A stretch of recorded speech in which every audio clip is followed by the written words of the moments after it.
வணக்கம். பாடகி சின்மயி அவர்கள் தமிழ் சினிமால கதாநாயகிகளுக்காக பின்னணி குரல் கொடுத்த முக்கிய திரைப்படங்களின் விவரம். 2008ஆம் ஆண்டு நடிகர் சூர்யா ஹீரோவாக நடித்து வெளிவந்த வாரணமாயிரம் திரைப்படத்தில் நடிகை சமீரா ரெட்டிக்காக பின்னணி குரல் கொடுத்திருக்கிறார். இப்ப நான் என்ன சொல்லணும்னு எதிர்பார்க்கிறேன்? எனக்கு இந்த பார்த்தோன்னே லவ்ன்ற ஃபீலிங்ல நம்பிக்கை இல்லை. 2010ஆம் ஆண்டு நடிகர் அஜித் ஹீரோவாக நடித்த அசல் படத்தில் சமீரா ரெட்டிக்காக பின்னணி குரல் கொடுத்திருக்கிறார். இயற்கையா செத்துட்டதா என்ன வச்சு டெத் சர்டிபிகேட் கொடுக்க வச்சாங்க மறக்கணுங்கிறதுக்காக. 2011ஆம் ஆண்டு நடிகர் விஷால் ஹீரோவாக நடித்த வெடி என்னும் திரைப்படத்தில் நடிகை சமீரா ரெட்டிக்காக பின்னணி குரல் கொடுத்திருக்கிறார்.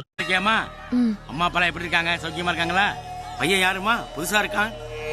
ஆமா, இவர் தங்கச்சிக்கு உடம்பு சரியில்லை, அதான் வேண்டிக்கு வந்தோம். 2011ஆம் ஆண்டு வெளியான நடுநிசி நாய்கள் என்னும் திரைப்படத்தில் நடிகை சமீரா ரெட்டிக்காக பின்னணி குரல் கொடுத்திருக்கிறார். ஒரே ஒரு கிஸ் தானே கொடுத்தாரு. 2011ஆம் ஆண்டு நடிகர் மாதவன் மற்றும் ஆர்யா ஆகியோர் ஹீரோவாக நடித்த வேட்டை திரைப்படத்தில் நடிகை சமீரா ரெட்டிக்காக பின்னணி குரல் கொடுத்திருக்கிறார்.